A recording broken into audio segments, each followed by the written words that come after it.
Thank you very much, and thank you, Shobit, for those introductory words.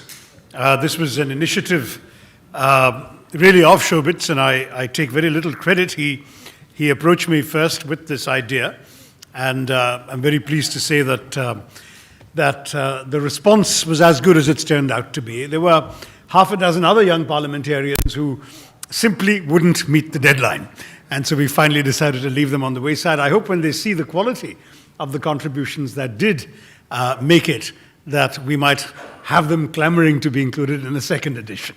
But I'm very, very pleased that we have the outstanding group we have. And Shobit said that Sudhir Tailang is sitting here still smiling. The honest truth is, after seeing his cartoons, it's a miracle all of us are smiling, the politicians. But anyway, we were joking about the fact that you can't have a book event without a book reading. But rather than making introductory remarks, I thought I'd just read a few paragraphs from my introduction to the book. A large chunk of the introduction has appeared in the latest issue of Outlook magazine as a sort of essay on the future, so I won't repeat that. But just to give you a little bit of what the book is all about, I'll just start with the first few paragraphs of this book. The young parliamentarians who've authored the dozen essays in this book have taken on a broad sweep of the nation's problems. Anant Kumar Hegde discusses agriculture, education, and the environment. Anurag Singh Thakur focuses on national security. Hamdullah Saeed, the youngest of the lot, concentrates entirely on education. Jay Panda, amongst the oldest, discusses economic growth. Well, I had to rub it in. Including the inevitable comparisons with China, education and caste politics. Jyotiraditya Scindia's emphasis is on inclusive growth, with special reference to agriculture, education, and social justice. Kalikesh Narayan Singh discusses hunger, corruption, and political change, particularly welcoming the role of regional parties. M.B. Rajesh offers a critique of economic reforms and suggests an alternative approach to addressing the urgent problems of inequality. Milind Deora examines development at a time of rapid urbanization. Nishikant Dubey seeks to bridge the urban-rural divide, particularly in skills, health, and tourism. Poonam Benjat covers corruption, agriculture, education, human development, and women's empowerment. Priya Dutt Ronkon discusses education, health, and the welfare of women and children. And Sanjay Jaiswal examines manufacturing, health, and clean energy. This is an impressive list, and it points to the urgent concern with India's compelling problems that animates young Indian leaders across the country's political divides. The contributors span the spectrum from left to right, represent both the government and the opposition, and hail from both rural and urban constituencies. Their essays offer a good idea of the range and breadth of what young Indians with an eye on the future believe matters as they navigate their way through the national political minefield. For India's challenges are considerable, and there's a reason why we're still emerging, rather than, as President Obama so flatteringly put it in his November 2010 address to Parliament, already emerged. Our teeming cities overflow, while 2 out of 3 Indians still scratch a living from the soil. We have been recognized for all practical purposes as a leading nuclear power, but 400 million Indians still have no access to electricity, and there are daily power cuts even in the nation's capital. We are the world's leading manufacturers of generic medication for illnesses such as AIDS, but we have 2.3 million people living with HIV/AIDS, another 2 million with tuberculosis, tens of millions with no health center or clinic within 10 kilometers of their places of residence.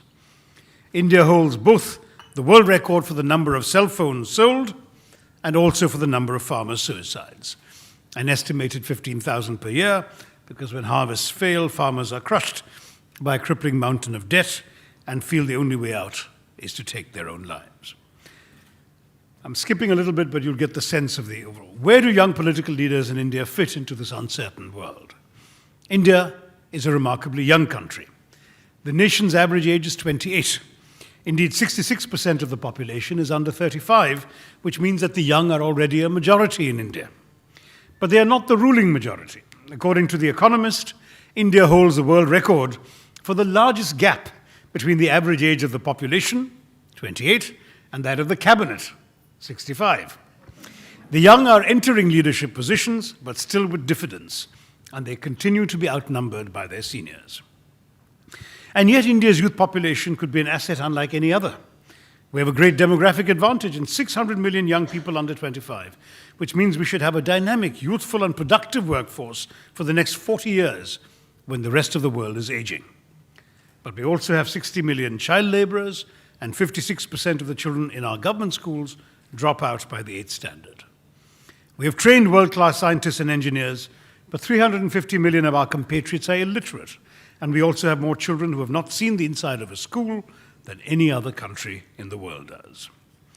Many of our urban youths rightly say with confidence that their future will be better than their parents' past, but there are Maoist insurgencies violently disturbing the peace in 165 of India's 629 districts, and these are largely made up of unemployed young men. The Government of India is conscious of the need for rapid change. As a freshly elected Member of Parliament myself in 2009, I recall Prime Minister Manmohan Singh, then 78, urging us to always respect the impatience of the young. India's under-35s are a generation that holds our nation to new, higher standards befitting the globalized era, standards that they understand prevail in the developed world. They are a generation born in the era of liberalization, growing up with greater freedoms, more choices and opportunities than their forebears, impatient with the heavy hand of government, and tired of shop-worn rhetoric about socialism and upliftment of the masses. They want action, not slogans, results, not bromides. And yet there is a significant gap between the political process and the participation in it of India's brightest young sons and daughters. This is a separation which is intolerable and one which can only be ignored at our own peril, both at the individual level and the level of the nation. But change is in the air. More educated young people are beginning to think the previously unthinkable and contemplate a political career. So that's just a taste of my overview of the book. And you have here a group of young MPs who have all made contributions, thoughtful contributions in the volume that I hope you will have a chance to look at. I'm going to have the pleasure of engaging them in a conversation, not specifically about what they have written in their chapters, because those you can read, but about the kinds of issues that I've touched upon in the bits that I've read aloud to you.